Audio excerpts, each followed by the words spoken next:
Lechi lach to a land that I will show you.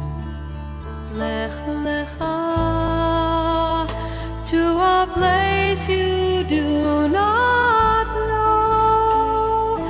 Lechi lach on your journey I will bless. So we're lucky enough to have Professor Erez Ben-Yosef with us. He is currently directing the Central Timna Valley project, which is a multidisciplinary research into Iron Age copper production in the southern Levant. He teaches at the Department of Archaeology and the Graduate Program of Archaeology at Archaeomaterials at Tel Aviv University, among many other things. But that's just a few things that I picked out as a way to introduce him. Steve, do you have anything to say before Erez begins to speak? Yeah, I just have a couple of very quick announcements. The first one is good Pesach to everybody who's interested. Second, if you check the price of airline tickets from Philadelphia to Israel, it's about $650. I have no idea where these prices came from, but they are amazingly inexpensive. For those folks who might be joining us from My Jewish Learning, welcome. We can explain a little later how we handle this program, and you're welcome to join us anytime. The index at tinyurl.com/VFIeducates is up to date, including the very last episode.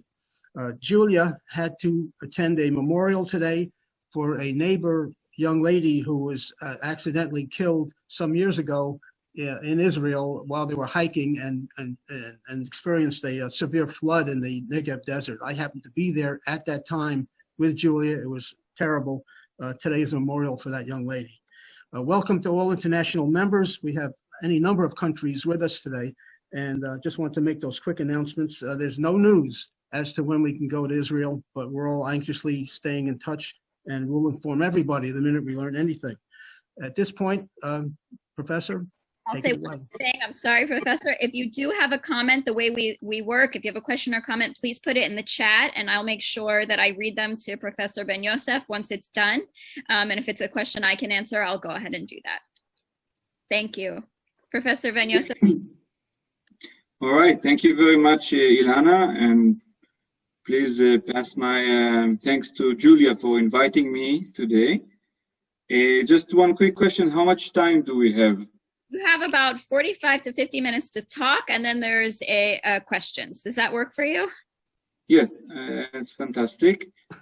So I have some time to present some highlights of our project in the south, in southern Israel, and it's a pleasure. I will try to share my screen now. Can you see the presentation? Yes, thank you. Yes, we're good. All right, let's just make it work. Okay, so what's the story about? We have a site near Eilat. Probably you all know Eilat. So 25 kilometers north of Eilat, there is an amazing place called Timna Valley. It's kind of a national park. It's not exactly one of the regular national parks. It's managed by the local municipality, and it's beautiful. The geology is beautiful, the landscape is beautiful, but the most exciting sites in this valley are related to the story of copper production. And since 2012, we have a project of excavation surveys and other things going on in the valley. And the big question that we are still asking ourselves, if we have found King Solomon's mines. And I will try to show you some arguments in favor of the possibility that these are indeed King Solomon's mines. So this is part of what we are going to talk about. And maybe some of you have heard, that's what Julia was talking also about with me, a recent discovery of amazing cloth, like textiles, dyed with the royal purple, which is very unique find in a very unique place. But it's all connected to the big story and the big question about Solomon's mines. and the period under discussion. So you can see here one of the sites, which is called Slaves here. We're going to talk about it in a bit. So let's start. Just a quick comment. We have an online a web page, a Facebook page, and there is many updates there. And if I'm just that I won't forget that if you are interested in more information or even to come and visit us during the field season, this you can find us easily online. And we try to keep it updated for the general public, which is and to people that are interested in the project. The story is related to copper. In Israel, in southern Israel, in Timna Valley, there is a region with copper ore, with copper minerals. That was a place for copper production for millennia. This is the focus of our talk today. But there is another one in Jordan today, south of the Dead Sea.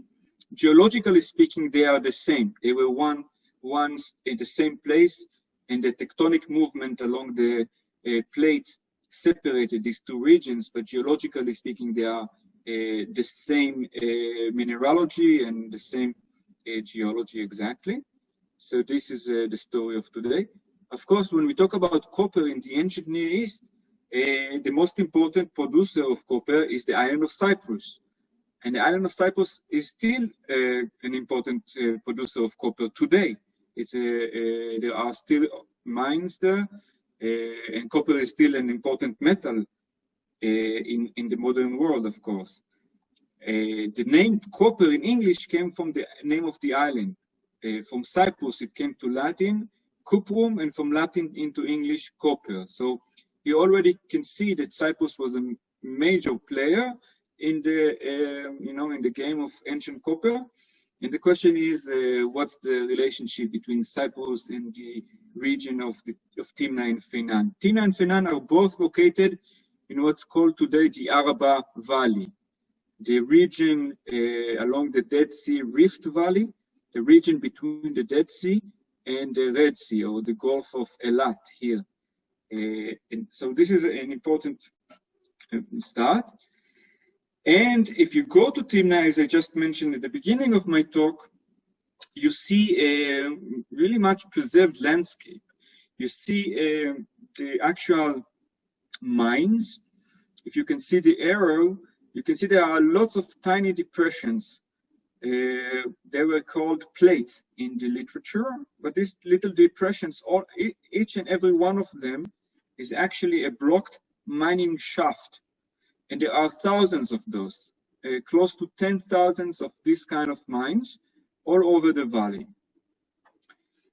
And the first that started systematic research in the region was Professor Benno Rosenberg.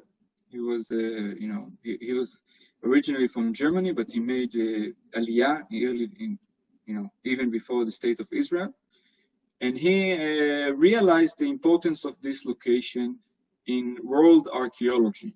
And why so? The main reason is that most of the places where copper was produced in antiquity is also active today.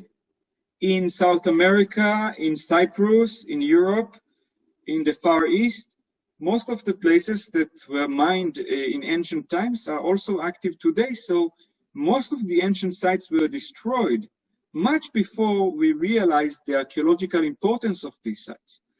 And Timna is exceptional. In Timna, in the early days of the state of Israel, there were some active mines, operated by the state of Israel for about 20 years. But we were very lucky because 90% of this mining operation was underground. So it was into much deeper layers, which resulted in an excellent preservation of the archaeological sites, of the archaeological landscape. So here you can see a picture with actual mines. Some of them are 3,000 years old, some of them are 5,000 years old, and you can just go there and study them and understand this ancient technology throughout the ages. The idea of Professor Rosenberg was to study the development of metallurgical technologies throughout the millennia, how technology evolves, how new inventions, new innovations come to be. And Timna became famous all over the world because of this issue of ancient technology and ancient metallurgy. And actually here in the 50s and 60s, this was the basis for a new research discipline, which is called today archaeometallurgy, the study of ancient metals, metal production technologies, and the role of metal in human history. So Timna is quite famous. And you can see this is the description of Rosenberg himself, that Timna is a field laboratory for the study of ancient copper production technologies. More than 6,000 years of ancient copper production history, preservation in amazing conditions, and this was the early research of Rosenberg. And then, Rosenberg was working in this region starting in '59. Before him, in the early 20th century, there was an archaeologist that visited the region and said, maybe this is King Solomon's mines. There are sites here which should be dated to the time of Solomon and David and Solomon. Chronologically, when we speak about David and Solomon, we are talking about the 10th century BCE. Okay, so King David is around 1000 BCE, and Solomon, his son, around 960 BCE. So this is the time that we are talking about, and this is a very much debated time period in the history of the land of Israel. There are some archaeologists, some of them from my university, who have serious arguments to say that David and Solomon were fictional, and if they were really historical figures, they were, very minor figures, only like some chiefs in the area of Jerusalem, nothing like the big united monarchy that is described in the Bible. So there is a big debate about what was the real history at that particular time. I've heard from Julia that Yuval Gadot, who was speaking to you, and he introduced the archaeology of Jerusalem, which is very much debated, because Jerusalem, the archaeologists are searching for remains of King David's palace, or King Solomon's structures, walls, and they don't find much. So this is one of the arguments that in favor of saying that the biblical accounts, the biblical descriptions are anachronistic. They were written much later, and they are not really historical. So I started to saying that early on in the 20th century, there was a suggestion that Timna is related to the time period of David and Solomon. This was Nelson Glick, who was a Jewish archaeologist that did a lot of surveys, archaeological surveys in Transjordan, in modern-day Jordan, and in the Negev, in the Israeli Negev. And he visited Timna, and he said, this is amazing copper production sites. And by the pottery, back then, the main method, or the only method of dating archaeological sites, newly discovered archaeological sites, was pottery sherds.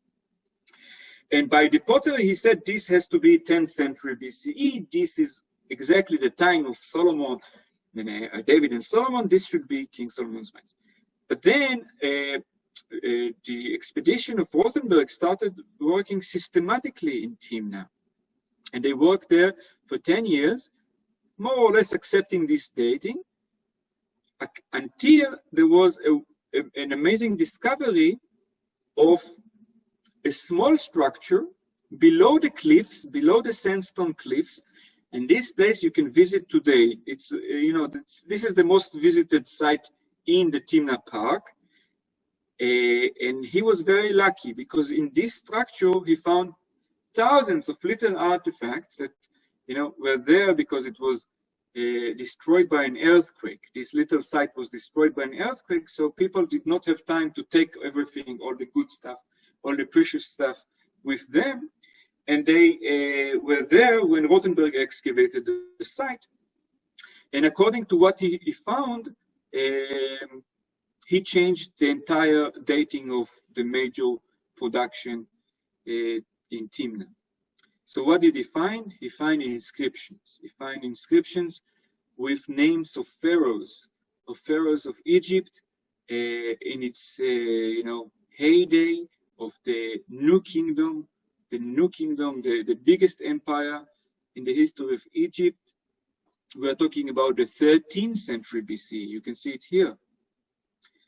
So the first time Rothenberg found inscriptions and found connection to the big empire of Egypt, he assumed all of these major sites or the major production in Timna should be dated to the time of the empire of Egypt. And, he had some arguments. Archaeologists always like to argue, but eventually this debate, he won the debate. He said, it makes sense that an empire would be behind these thousands of mines and major copper production, and he convinced everybody that this is the case. And until we came to Timna and started our project, this was indeed the accepted picture, the accepted historical picture for Timna. And even today, when you go and visit the park, in the entrance to the park, you see statues of pharaohs. And all of the theme of the visitors today is still related to the story of Egypt. The story of the biblical time of David and Solomon was completely erased from the archaeology of the park. In archaeology research progress, we have some research, some progress in research, and after we thought we have the entire picture, I went there in 2009 for a very small excavation as part of my PhD research. I wanted to get some more information, get some more materials from the Egyptian production technology.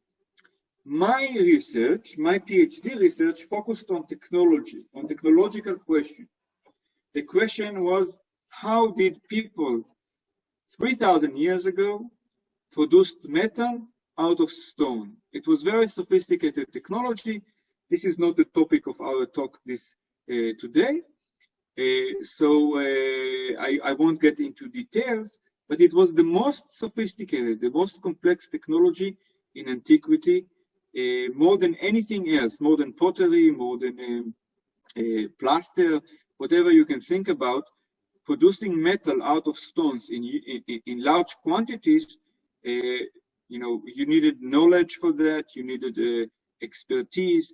And I wanted to know what exactly was the technology of the Egyptians. So I went to one of these sites. Look at this map behind, here. This is about 10 by 12 kilometers. It's a big area. It's the valley is about 80 square kilometers. Okay, so it's a big region. It's not one site. In this big valley, we have dozens of sites related to the story of copper, and the important sites are located in the center of the valley. So I went to the site that Rothenberg published as a New Kingdom Egyptian Imperial Industrial Site. And surprisingly, all of the dates, you can see here the excavation. You can see, we will see more of that in a bit, but these are remains of copper production industry. These are broken furnaces and slag. Slag is the most common material, which is like the leftover after you smelt the rock, it creates like a small volcano. And this lava-like material consolidates into slag, which is, man-made basalt. And within all of these black materials, we have plenty of organic material, organic remains that we can date directly by radiocarbon. Okay, so if you have seeds or charcoal or even textile, whatever you find that is organic, you can send to the lab. We work with Oxford, and you can get absolute dates. And from the sites, from this specific site that we expected to get dates from the Egyptian phase, which is the 13th century BCE, we got dates that are much later, with most dates from the 10th century BCE, the famous 10th century BCE. So we understood then, the excavation was in 2009, and this is the publication. About 10 years ago, we understood that something is wrong. Something is not okay with the chronology of the copper industry in the Timna Park. And this is why we started our own project, which is a large-scale project of excavation surveys with many different experts.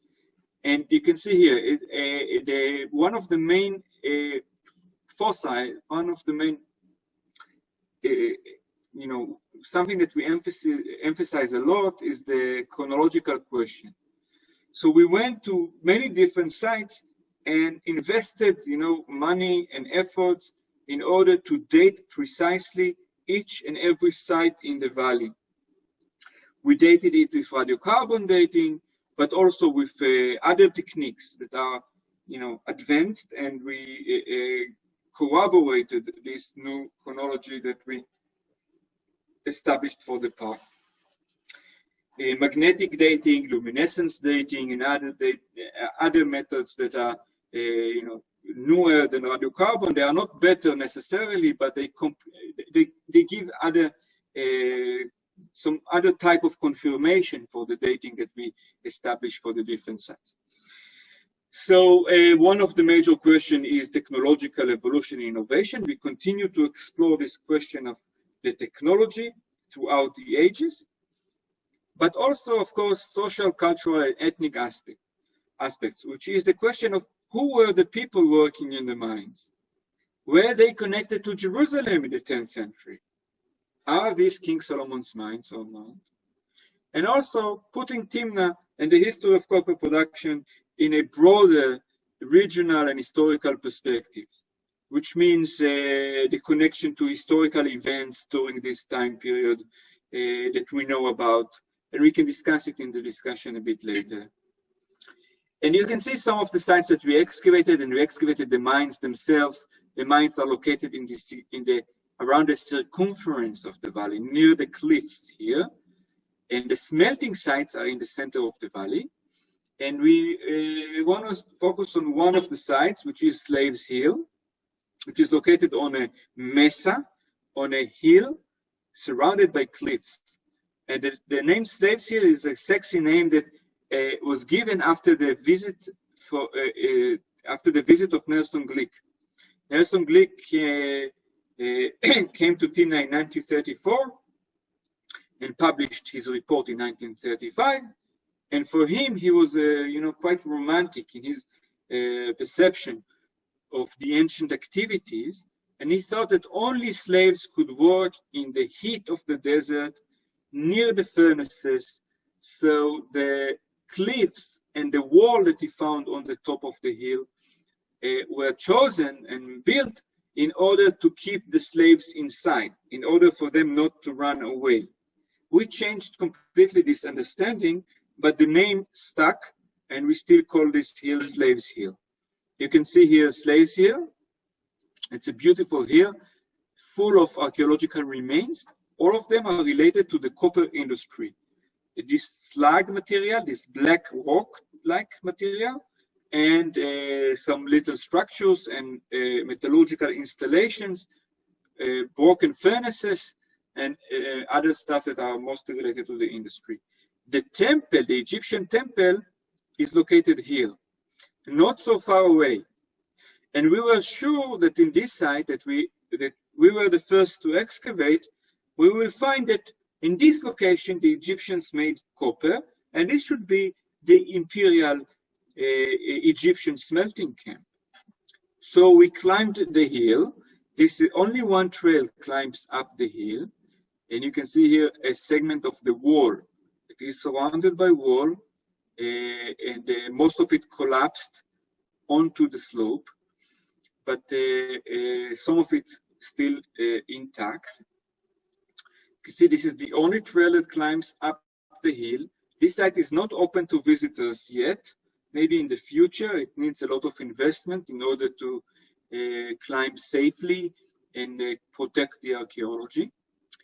And we excavated one of these slag mounds in order to get materials for precise dating.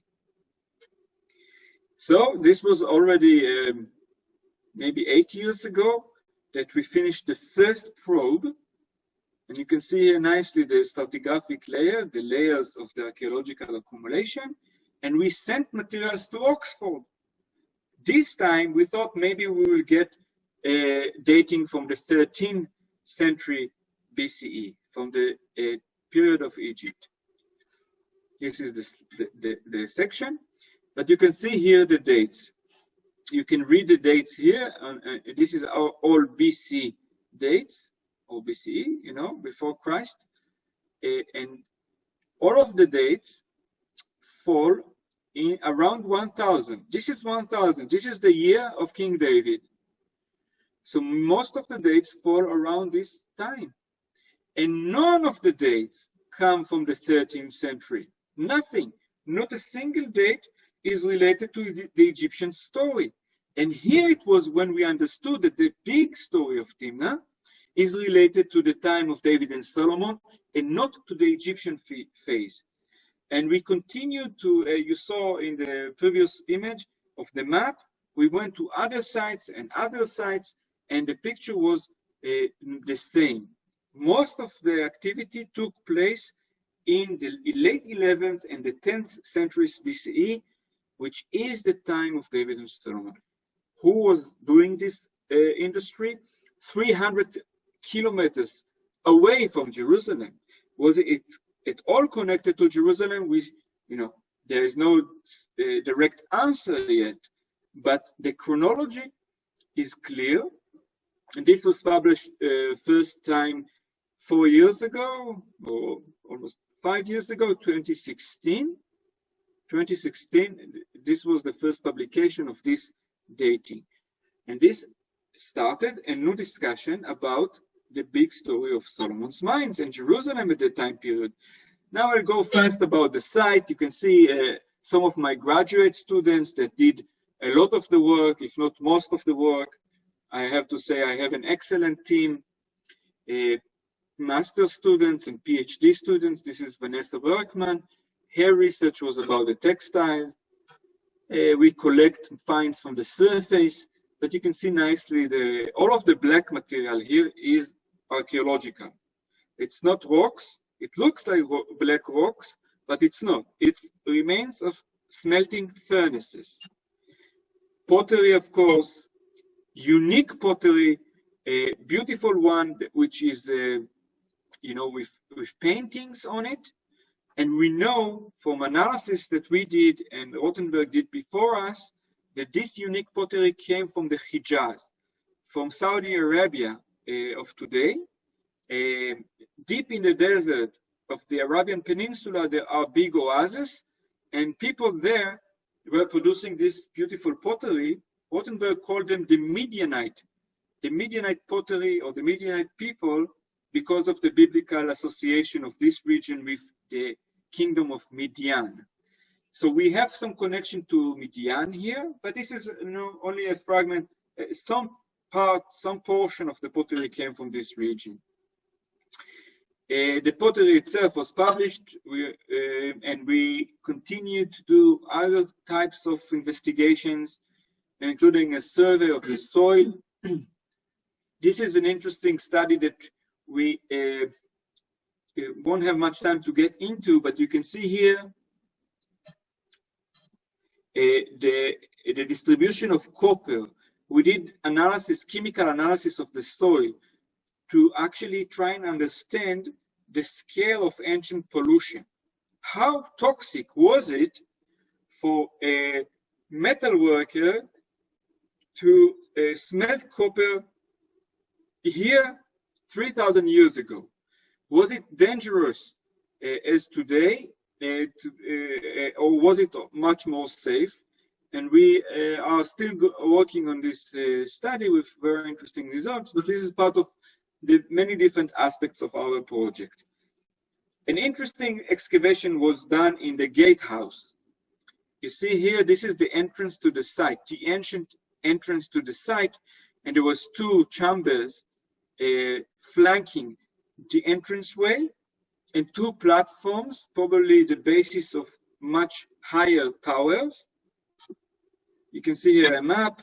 You can see here the towers before excavation, and you can see here at the end of the excavation, the entrance to the hill, the chambers and the towers. And first, I would say that we now know that this wall was not to it was not a prison. It was not to keep slaves inside, but it was rather for protection. This big industry and the people working in this industry needed protection from someone outside that might threaten the sensitive copper industry. This is one thing. Another very interesting discovery is what you see here, the black materials on both sides of the gates. So we excavated it, and after a few hours, we understood immediately that we excavate inside dung. Inside dung that was it felt like it's almost fresh. It was not burnt, it was like dung that we thought maybe a Bedouin, the modern nomads of today, built a tent there like 50, 100 years ago. But we also sent the dung samples to be dated, and this is dung from the 10th century BCE. It is 3,000 years old dung, which is very cool. We can study a lot of different aspects of the animals working in this industry. And in this case, it's mostly donkeys. Donkeys did a lot of the hard work, brought water all the time from a day walk distance. There is no water in Timna. They had to bring water from Yotvata in the Araba outside of the valley. They had to bring the ore, the copper minerals. They had to bring other supplies. They took from the site the copper ingots. They were for the success of this industry, the well-being of these donkeys was very important. And indeed, inside of this dung, we found thousands of seeds of grapes, grape pips, thousands of those.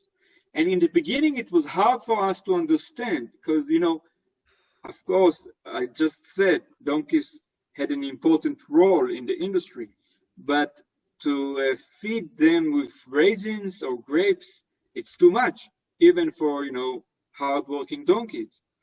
So then I had a friend who rented a small apartment in a winery near Jerusalem. And she told me that the winery owner,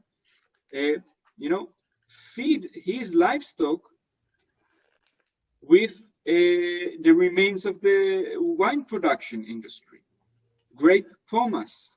Like the waste of wineries is an excellent food for livestock. It's full of energy.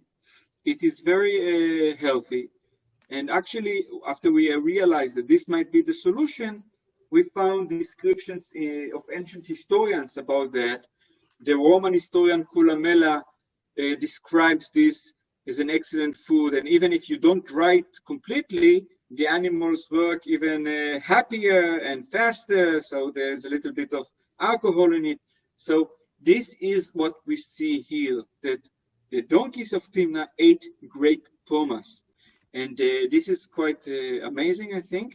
And this is all because of the wonderful remains of organic materials. You can see here, this is the wall.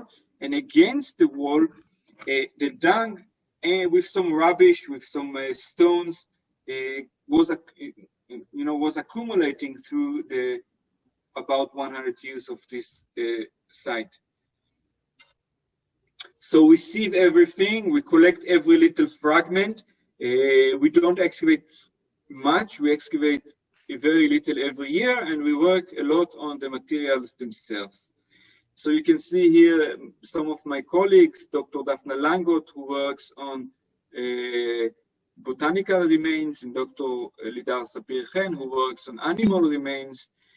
And we work with Dr. Orit Shamir and Vanessa Workman on the textile remains, Udi Weiss and Yuval Sapir on the seeds. So in addition to this amazing copper industry, one of the unique things about Timna is the preservation of organic remains. So we have actually textiles. This is something that you never find in regular excavations.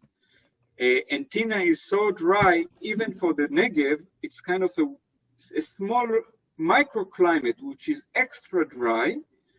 It's like the Judean desert caves. If you've heard about the Dead Sea Scrolls, of course, and some other caves, recently was a big publication about some finds inside of these caves. So in Timna, it's the only other place with similar conditions, and it's the only place with materials from this time period, from so early, from the time of King David and Solomon. So if we want to know information about the fashion of the people at the time, the materials that they were using to build tents, we have also leather, which is probably part of water sacks, and the bellows of the furnaces. We have all of that in the industrial waste of the copper industry. And you can see also, of course, the seeds. This you can recognize, I believe, very easily, that these seeds are date. And you should believe me that some of these were found with the fruit itself, like you buy a dry date in the market. And these are 3,000 years old dates. And we do a lot of extra analysis of the little finds that we have. So we analyze the charcoal, because one of the most interesting questions is what was the fuel? What was the source of energy for operating the furnaces in this very dry desert? So this is mostly the work of a student of ours, Mark Havana, who analyzed hundreds and hundreds of charcoal remains to solve this question. Or maybe if we have time later, we can get into that. But this is one of the things we do. We have another student working on the technological remains, like this piece of a bellow. It's a nozzle. It's called tuyer. It's a nozzle of a bellow pipe. It's a very sophisticated device which protected the bellow pipe from completely being destroyed by the high temperatures. A temperature of a smelting furnace should be at least 1200 degrees Celsius, and it got sometimes to 1500 degrees Celsius.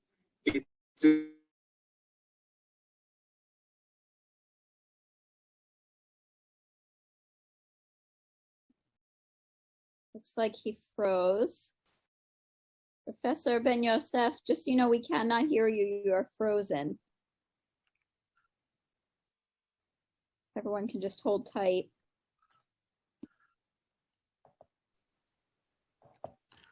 Suggestion, if you Ilana? See you now. better, yeah. You were frozen. Ilana? Yes, we froze for a while there. Ilana? Yes, can you hear me? I can hear you now. Can you hear me? Yes, you froze for a while on us. Maybe Yes. just Okay. What was the last thing you remember? About 30 seconds. about 30 seconds back. Okay. Did you hear anything about the charcoal? Yes. Yes. Okay, the charcoal. So I moved on to these little bones, which are the story of the fish. And we work with an expert on ancient fish bones. And this all came from the Mediterranean Sea. They are not from the Red Sea. So there are connections to the north. And these are the collection. This is the collection of textiles, which is the last and most recent addition is the discovery of purple. So when we excavate this through the years, we notice that some of them are beautiful. And actually, when I first approached this ancient textile expert, Dr. Orit Shamir, She couldn't believe they are so old and they are from a so remote location. She argued that it has to be from the Roman period. But then we dated these directly, and these are all related to the story of the 10th century. And we also continued and did analysis on the dyed materials, the blue, the red at the beginning. Okay, so you can see here a blue and red very nicely. So these were found to be made of Mediterranean plants. The red is from a plant called madar, and the blue is from wood, which is quite sophisticated. It is, it cannot be done in Timna. It has to be done in a more humid climate. But, to make a very long story short, I will show you one piece of I will go back to that in a minute, of this royal purple. And the experiment was done by Dr. Naama Suklenik, who called me like about a year ago and said that we have identified the molecules of this royal purple. And this royal purple is made of sea snails that are that live only in the Mediterranean Sea. And this very expensive dye was considered to be part of, the most expensive materials in general. Like, it was worth in sometimes like gold or even more. And it was very unique to find it in Timna. Maybe I will get to that in a minute,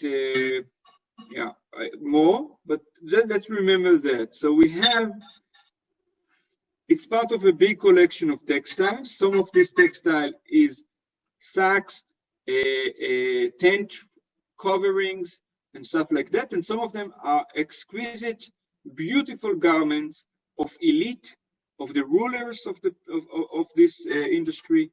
And you can see here that depictions in Egypt of people called Shasu have very similar decorations, blue and red, and tassels in the garments. And these are parts of the tassels. You can see also these are some tassels.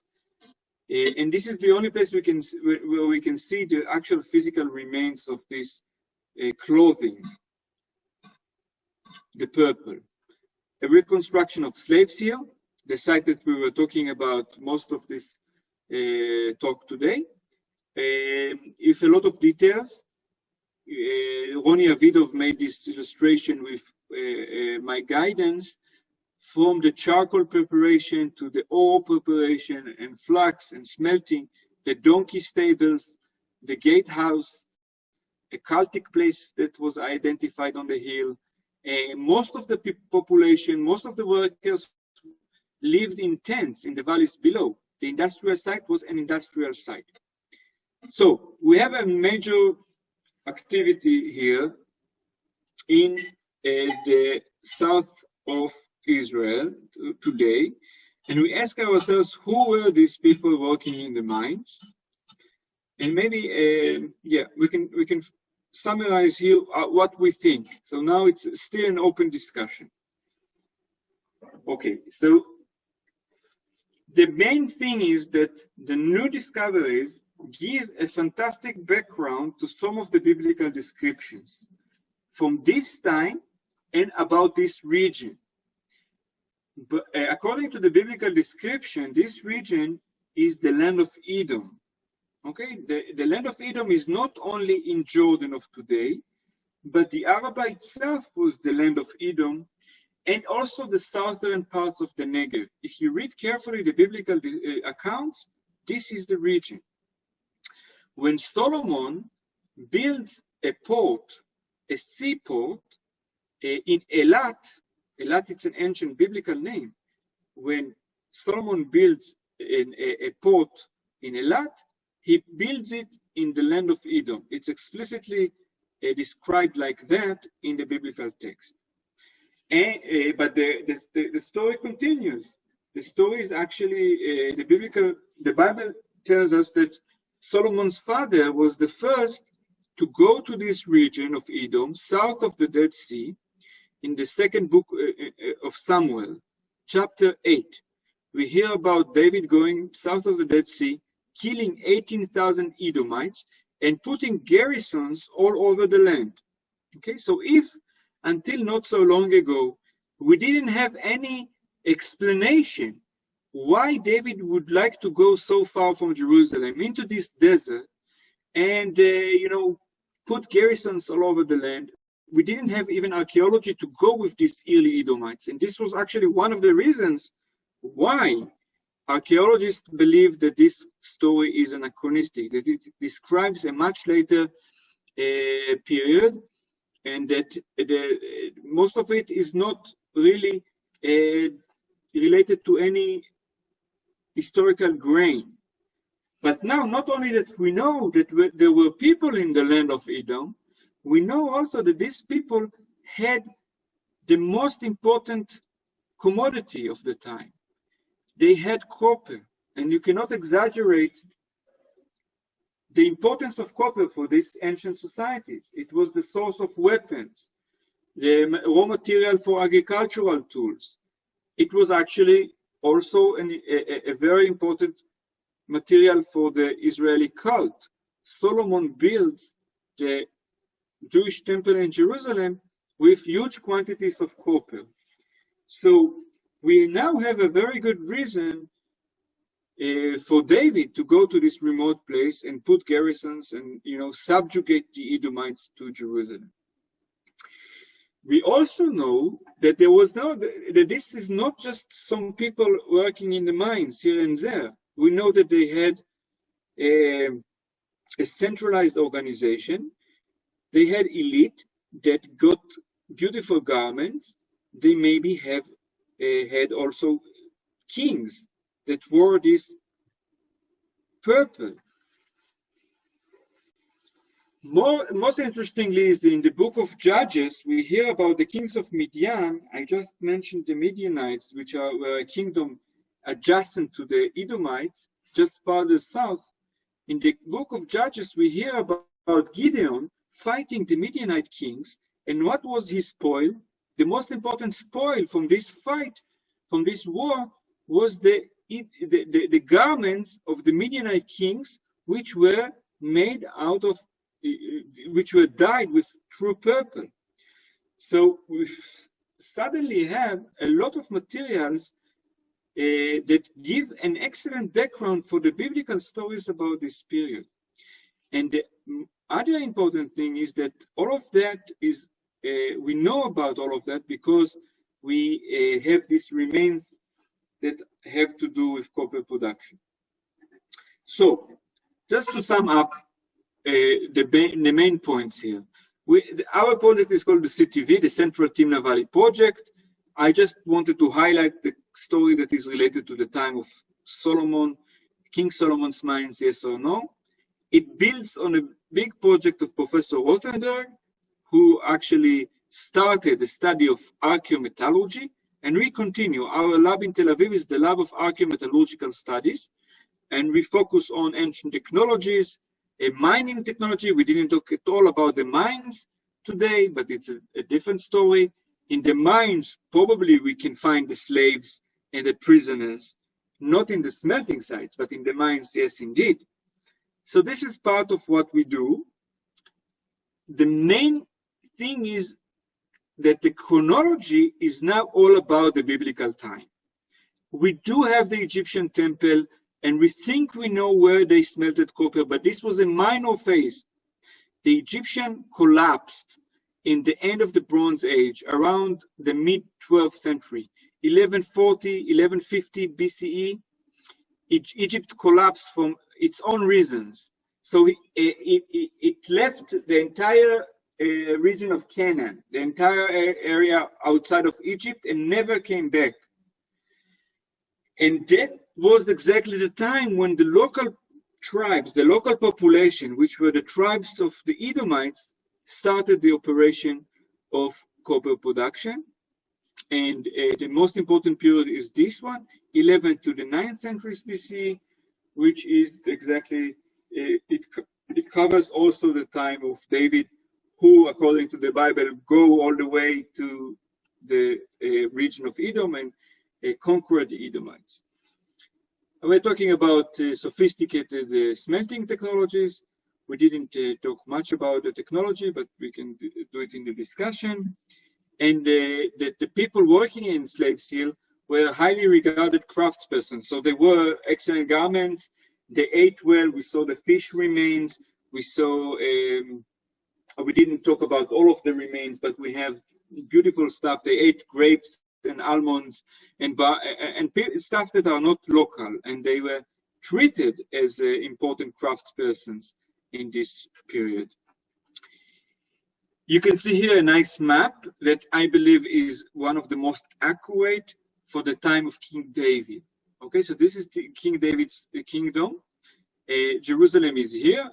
This is directly controlled and inhabited by the Israelites, but Edom, Moab, and Ammon were not inhabited by Israelites. They were controlled by Jerusalem. They were subjugated to Jerusalem. And what is subjugation by the biblical author? It can be just, giving tribute to Jerusalem every year. You, out of every 10 copper ingots, you give to Jerusalem 1, and we will not attack you. There will be peace among us. But just paying tribute to Jerusalem is, for the biblical author, having Edom subjugated to Jerusalem. So you can see here how nice the story of Timna, which is located here, goes with the biblical description itself. Look at that description here, which I mentioned, but let's see it again. And David became famous. It's the second book of Samuel, chapter 8. David became famous after he returned from striking down 18,000 Edomites in the Valley of Salt. What is the Valley of Salt? Of course, the Dead Sea here, the south of the Valley of Salt. He put garrisons throughout Edom, and all over the Edomites, and all the Edomites became subject to David. The Lord gave David victory wherever he went. So this is all fits very nicely, but we still didn't find a direct connection to Jerusalem. So the discussion is still going. We still need to, convince our colleagues that there is something that that had something to do with Jerusalem. It's not easy because archaeology is very fragmented, and we have very tiny fragment of the entire historical picture. But I think that we have a very, robust, we have a very robust evidence that can connect the mines in Timna to the story of the wealth of Jerusalem at this magnificent time of King David and Solomon. I think that I will pass to questions at that stage. I think this is the essence of what I wanted to say, and we can move to the discussion. Thank you. Well, thank you very much, Professor Ben-Yosef. That was a wonderful time travel for 3,000 years for all of us who are struggling to get out of our house. It was great for everybody's mindset. Before we get to questions, I just want to make a quick appeal that this program operates on a pay-as-you-wish basis to Julia. I've asked Alana to post how you can make a contribution, and there are two ways. One is to Julia's account on PayPal, and a second is basically to mail a check written to me, which then I send off to Julia after cashing it. That's how it works. This, by the way, is our 82nd episode since we've started this program. And I really appreciate Professor Ben-Yosef joining us for this. I think you're the fourth or fifth archaeologist of note who we have had present to us, and each one of them has been just mind-blowing and time travel altogether. At this point, we'd like to enter into the questions. And the way we generally handle it is that Ilana will look into the chat and run it down, and she can pose the question. And if you respond, that's fine. And if the question is not clear, folks who asked it can unmute and make themselves heard. Ilana? Sure. So the first question I see is, why are these mines closed? Why are the question is why the mines are blocked? Closed. If I don't say your question correctly, please feel free to unmute and correct me. This is Albert's question. Yeah, I think if I understand correctly, it's this slide here. Oops. Can you see the presentation now? Ilana? I can see it, yeah. Sorry, there was some Okay. background noise. Okay, so if I understand correctly, the question is why are all of these mining shafts blocked? And if this is a very good question, because this was a mystery for the archaeologists working here for decades and decades. There are, as I said, almost 10,000 of these shafts, and most of them, 99% of them, are blocked. And there were many different suggestions and ideas. One was that it was to protect Mother Earth, to do some kind of restoration of the damage that was done to Mother Earth, and that there are other interpretations. But I think that the explanation is quite prosaic and it's very practical. If you are an ancient geologist or a mining engineer who wanted to do prospection of the underground and not miss any vein of copper, any place where copper is located, you will start in a specific location, and every time every time you dig another hole, another mine, you will put the backfill, all the waste, in the hole that you already dug. This is the only way to make sure that you don't miss any location in the underground, and you do a proper prospection. And this is quite amazing to see that even in 3,000 years ago, this was so planned, this was so systematic, it was organized, and this is the reason. So when they dug one mine, one shaft, they used this material to block the shaft next to it, and only the shafts next to the cliffs are the ones that sometimes we find open. And by the way, the deepest is more than 40 meters deep. It's pretty impressive. It's very impressive for this time period. It's quite amazing. Wow, great. The next question is, how much ore was mined? Is it possible to track the mined ore to artifacts found elsewhere? Yeah, so the calculation is usually based on the slag. So, these mounds of black materials, there are main camps like this mound in the middle of black stuff. And in Slaves Hill, the site that we focused on this talk. So the calculation roughly is 10% of the amount of slag is the amount of copper that was produced. So Slaves Hill is about 1,000 tons of slag, so about 100 tons of copper.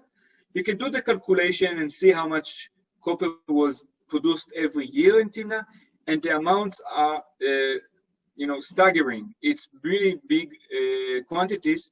So for us who work in the mines in the Arava, there's an American expedition working in mines in the mines of Jordan, and for us it was clear that it was not for the local use of the Edomites, and not even the local use of the Kingdom of Israel or the area of the Levant. It's much more than that. And indeed, you can track the source of copper in final artifacts. Like if you find a copper knife in Delphi, in Olympia, in Greece, you can analyze the chemistry. The most important component is the lead isotope. Doesn't really matter for this discussion, but you can have the signature of Timna or Cyprus or Turkey in the metal itself.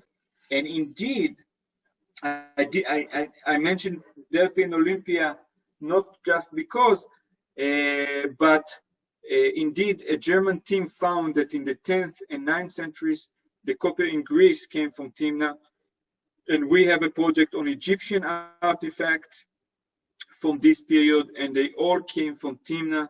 So for a period of about 200, 300 years, the Arava is the source of copper for the, for the Eastern Mediterranean, from Greece to Egypt, to the Levant, to Phoenicia, to Damascus. For a short period of time, actually, Timna replaced the role of Cyprus as the major producer of copper. So the answer shortly is yes, you can track the origin of copper in final artifacts. And yes, it was done in a few cases. And all of these cases that we have so far from the region of the ancient Near East indicate that the copper came only, for now, only from the Arava. Great. The next question is, what did it take to declare these sites as protected against continued mining sites? So, Timna is an active park, so it's kind of protected. If you want to really protect it by the Israeli law, it needs to be a nature preserve, which is not yet declared as such. But Timna became a peril, an attraction of tourism. So it's actually the most lucrative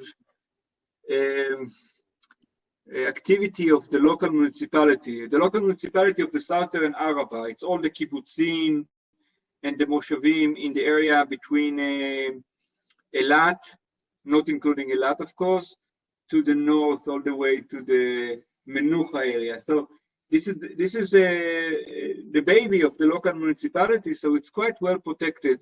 Everybody there understands the importance of that archaeological landscape and also the geological landscape. And it's not protected by the law because in the early days of the State of Israel, I mentioned that there were active mining, active mines, and of course, in order to do prospection and to do the mines, you couldn't declare this region as a nature preserve.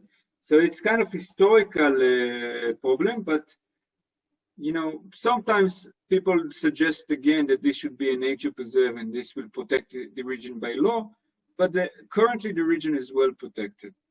Okay. You called the temple there an Egyptian temple where the artifacts found they're Egyptian.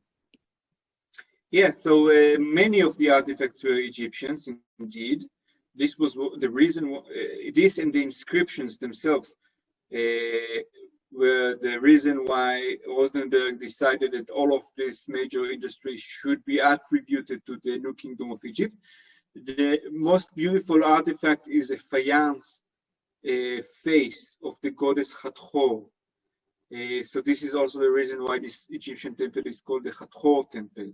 Hathor was a very famous and popular goddess in Egypt, but she was also known as the goddess of the miners in other places, in the Sinai, for example, and other locations in Egypt.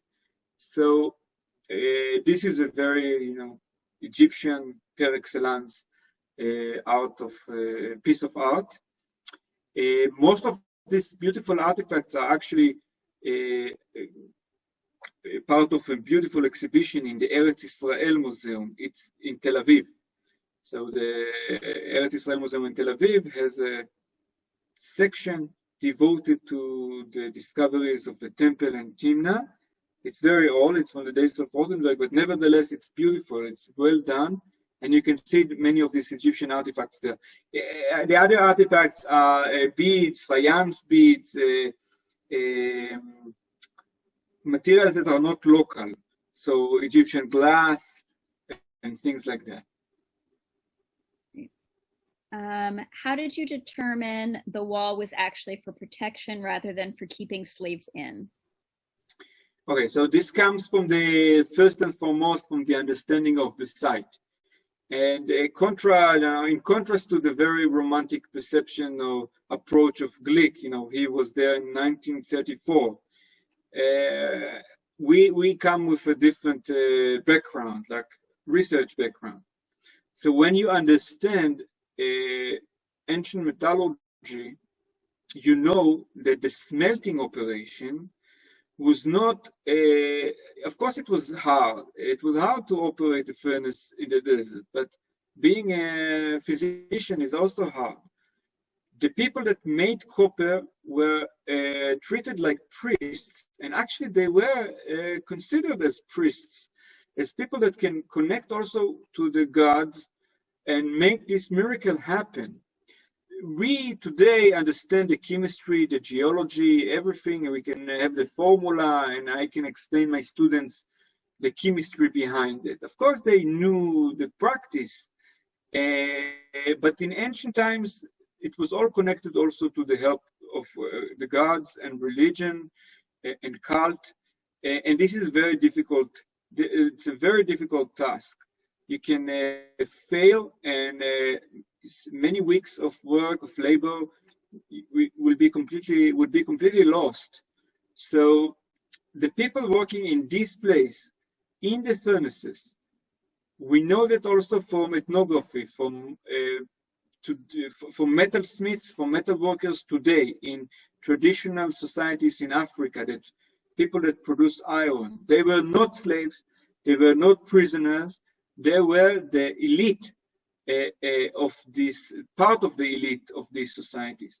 So the idea first comes from understanding better what we see here and not confusing this with the mines. Because indeed we hear that prisoners and slaves were sent to die in the mines. But the mines is not what we saw, what we see here. We didn't discuss the mines at all. And we have to be careful and treat this differently.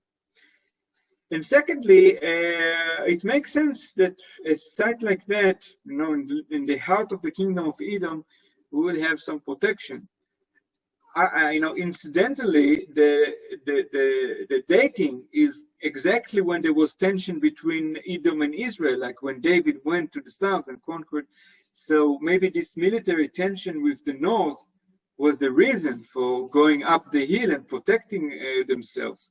You can take it all the way to the fight against David, but it can be just protection against other tribes or, the local situation. But definitely the story here is protection,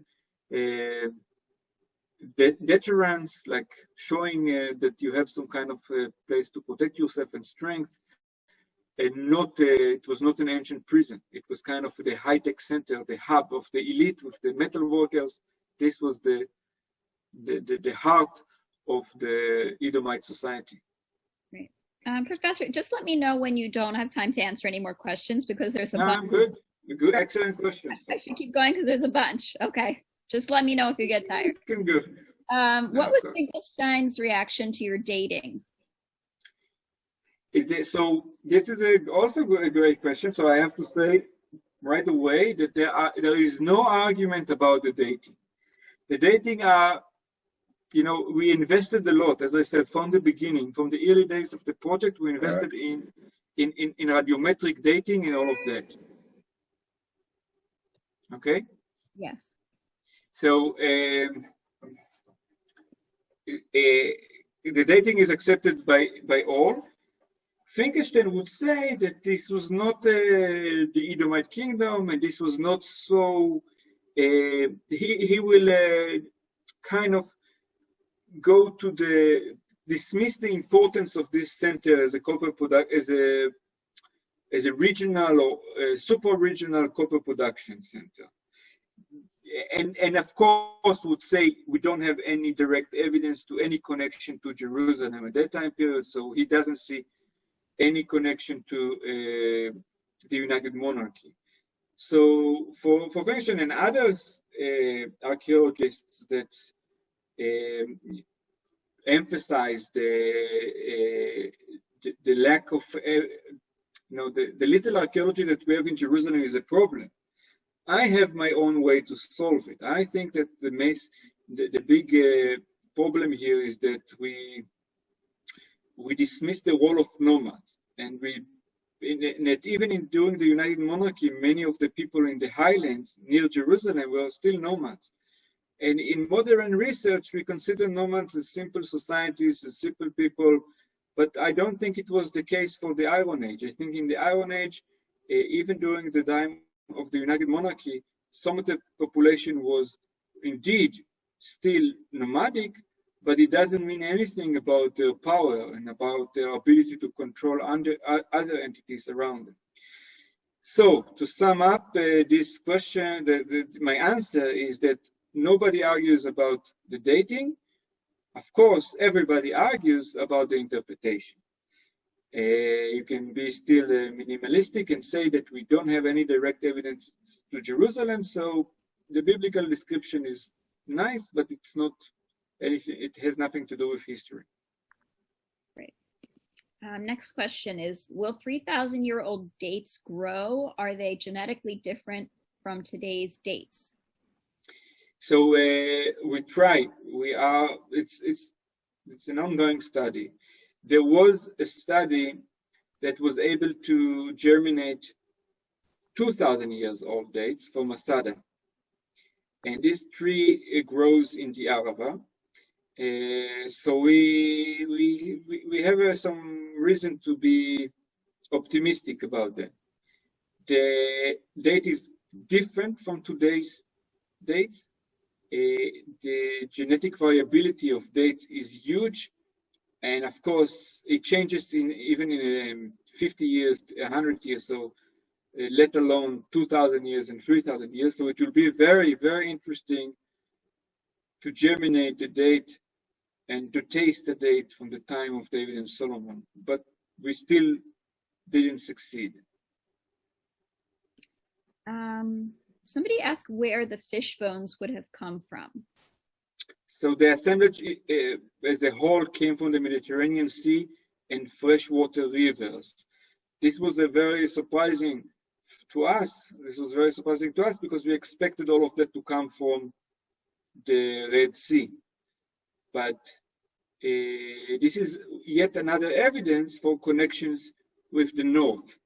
So for sure, we had connections with the Mediterranean Sea, the fish bones, with the Mediterranean coast, which is the purple dye, which was produced in the coast of Lebanon of today.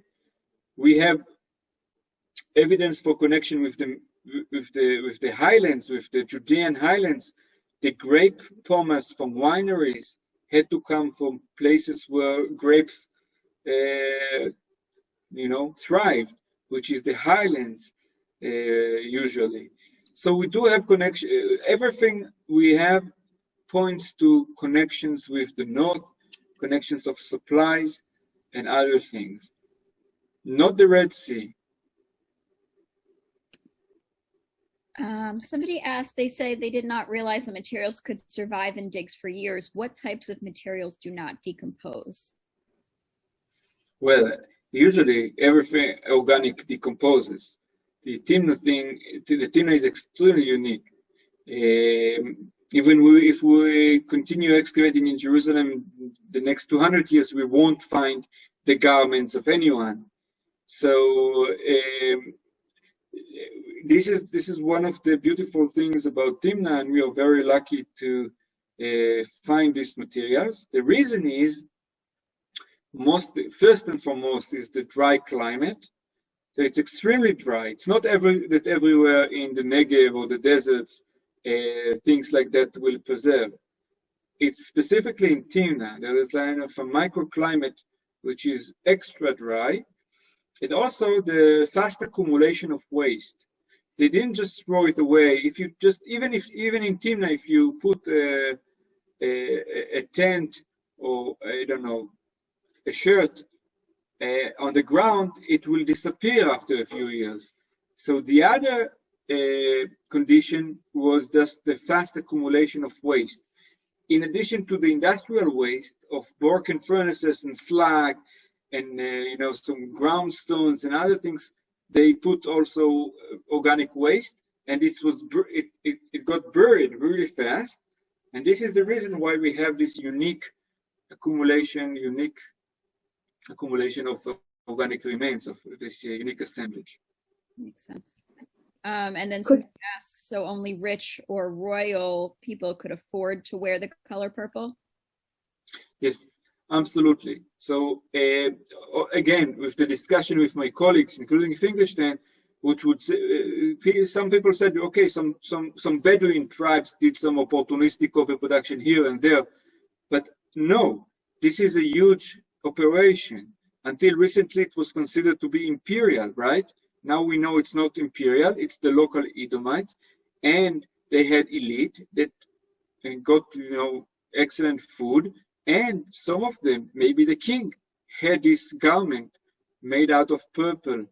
Purple is considered to be a color of royalty. The kings of Midian in the book of Judges wore purple garments.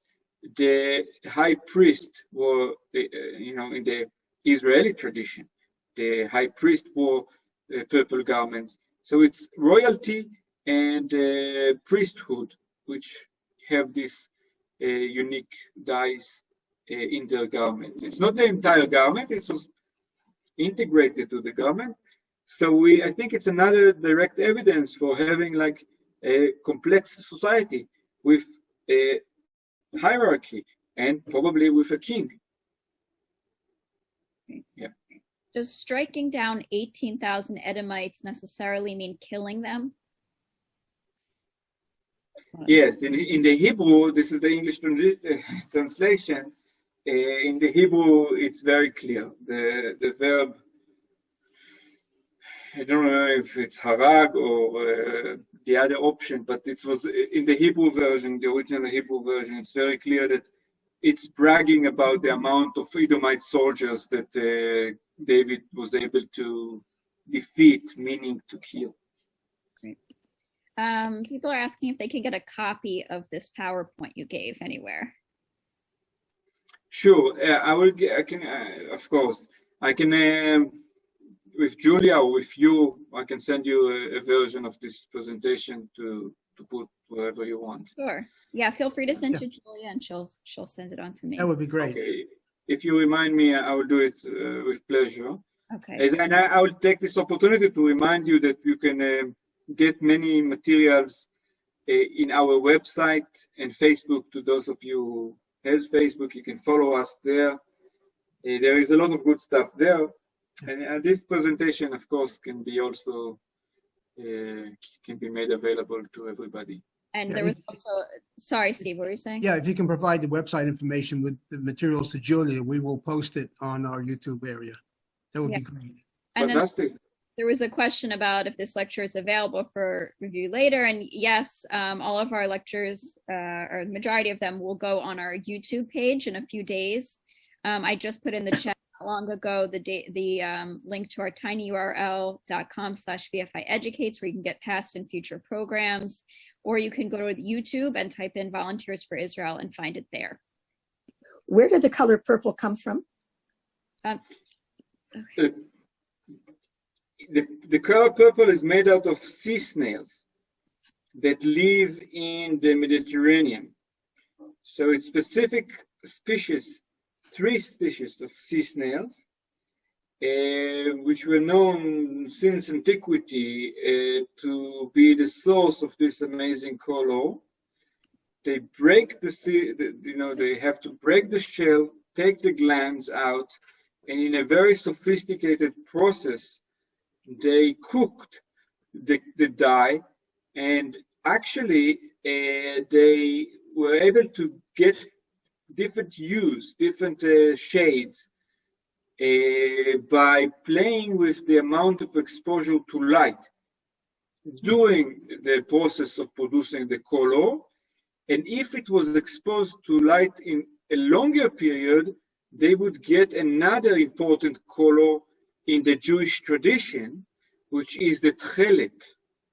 The tchelet on the flag of Israel, you know, the Blue. azur or the bright blue, right? This is tchelet in Hebrew, and this appears on the flag of Israel. It was made in a very similar way from the same species of snails, just with a different exposure to light. So tchelet and argaman, the purple and the azure are always come together in the biblical description, and they were part of this color of royalty and priesthood. So, and it's not only in the Jewish tradition. This is what was interesting to me when we got into this research, to learn that it's also related to many other cultures, but always as the most expensive color, the most expensive textiles. It was part of, part of the trade in the entire region of the ancient Near East, and later on, even in the Roman period and the Byzantine period, it was considered to be a very unique color. Actually, even today, in certain contexts, including in Christianity. The next question is, did you date the Hathor temple? Did you find any figurines of the goddess? The Hathor temple was excavated in '69 by Rothenberg, and they did find this, the face of Hathor and everything. So we did not, it was very, it was thoroughly excavated. We did do some probes there in order to have also radiocarbon dates in addition to the inscriptions. And it's the same thing. It's indeed a 13th century temple. The only thing that we added to this picture is that the place continued to be a holy place, a cultic location, even after the Egyptians left. So after the Egyptians left, you remember the Edomites themselves started to make copper independently, and they continued to use this location as a place for worship, which was important because I mentioned before that you had to have the help of the gods in order to succeed with this complicated operation. And holy places tend to remain holy places for generations and periods for a very, very long time. And this is the case also with the Hathor temple. And for that, you need to remember that even when the Egyptians made copper in Timna, they didn't do it alone. They actually came in expeditions, and they were using the local people to work in the mines, probably as slaves, probably as forced laborers, but they were kind of using the local people that eventually became the independent kingdom of Edom. But these were the same people of the southern Arabah that were also working in the mines under the Egyptians early in the 13th century BCE. There were quite a few people who were saying that they always thought that King Solomon's mines were gold. Yes. Okay. So this is something that we cannot avoid probably talking about. That it's a bit tricky.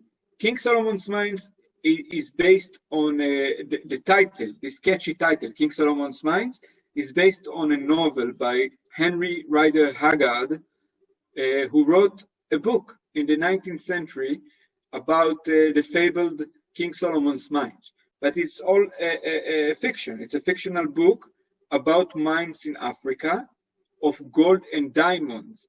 I read it only after I started working in Timna, and I found it fascinating. It's like the treasure island. Well, it has nothing to do with the Bible.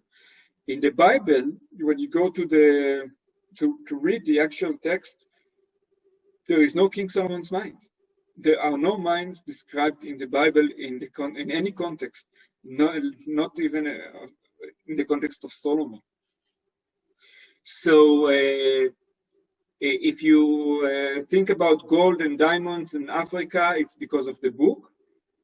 Nevertheless, Solomon is described as using huge quantities of copper in the construction of the temple. Solomon built the temple. He was the first to build the Jewish temple in Jerusalem, and he was using huge quantities of copper in amounts that's kind of unbelievable. So the idea that the source of wealth of Jerusalem came from copper mines makes a lot of sense. But you know, so if we want to be accurate, the mines of Timna might be the source of wealth for Jerusalem, but there is no direct reference for King Solomon's mines in the Hebrew Bible. Of course, the fictional story of Henry Haggard is a different story, but this might be the source of this little confusion here. The Smithsonian had a very nice episode about our project. I can send Julia the link. Unfortunately, it's available only in the States. I cannot watch it here in Israel, but it's a beautiful episode devoted only to the new discoveries in Timna. It was before the Royal Purple, so it's not there, but all of the rest and the connection to Jerusalem, yes, no, it's all there. And they explain nicely the origin of King Solomon's mines as a kind of a catchy title. Great. I'm only going to ask 3 more questions, so because we have a lot. I'm sure you're tired. It's late there. Arlene wants to know why they're called King Solomon's mines. Why? That's why? So it's just it goes together with what I just mentioned. Right. They are not called kings. It's first, let's say it again. It's a discussion. If these mines are related to Jerusalem of David and Solomon, yes, no. I believe that there is a strong reason to, a strong evidence for connection, that indeed Timna could have been the source of wealth of David and Solomon in Jerusalem. And these are mines. If David subjugated the Edomites and Solomon, his son, continued this subjugation, according to the Hebrew Bible, he did. So these are under the rule of King Solomon. You can call them King Solomon's mines. But again, there are no King Solomon's mines in the Bible. So it's kind of a nice title to describe a possible reality, but it's not directly referenced in the Hebrew Bible. So this is the reason why Nelson Glick called it King Solomon's mines, because it was the right period, and this was the most lucrative industry of the time. So this might as well be the source of wealth, and also, you know, you might as well call it King Solomon's mines. But it's a mix. Okay, it's a mix between the fictional book. It's a beautiful fiction of Henry Rider Haggard, and the description in the Bible of Solomon using huge quantities of copper. Great. Okay. Do you want one more question, or shall we end it there? That's the one last question. One last question. Why doesn't Israel produce copper today? Yeah, so it's the price of copper changes all the time, and I have to say that you know, in the 90s, with the rise of the East, there was a demand for copper. Imagine every little village in China, every little place in India that gets connected to electricity needs cables of copper. So at the 90s, there was like a boom, and the price of copper went up. And then a Mexican company came to Israel and asked to reopen the mines. So Israel said yes, actually. Israel itself doesn't have the knowledge. It's a lot of little things that we don't have here in Israel since '76. So they made some agreement with this Mexican company to try and see if it will be worthwhile to open the mines. And these Mexicans were in the underground of Timna for about 10 years, tried to evaluate the ore and all of that, and decided eventually not to produce copper. But the point is that it goes up and down, and it depends on the price of copper, and it might as well be that if suddenly the price of copper would be very high, Israel will decide to reopen the mines, and hopefully it will stay underground. And this is the plan. So if it's underground, it won't damage the archaeology and the geological landscape. And this is the situation. So the reason is the price of copper and the technological know-how. There are negotiations. There was a Mexican period until not long ago. Interesting stuff. Thank you so much, Professor Ben-Yosef. That was wonderful, amazing. You can see people are clapping, even if you can't hear them. Right, do you want to wrap it up before our thank you for your generous time to answer all these questions also. I should point out one detail, that is the American use of copper is somewhat influenced by the long power lines that you see out in the street between the poles. Apparently they're using aluminum wire now, not copper anymore, because of cost. Yeah. Thank you very much for your extremely generous time this evening. We know it's late in Israel, and yes, we are in the south, actually. We are not so far from Timna with the family because of the holiday. This is Chol HaMoed, so Chag Sameach. Chag Sameach, everybody. My pleasure to be here. Thank you so much. Yes, Thank you very much. So at this point in our conversation, this ends the 82nd episode of Julia's Miracles, and we move now to the schmooze time, which can last until midnight. We cut it off at midnight. Laila Tov. Laila Tov. I'm leaving. Bye-bye. Chag Sameach, yeah. Great. Okay.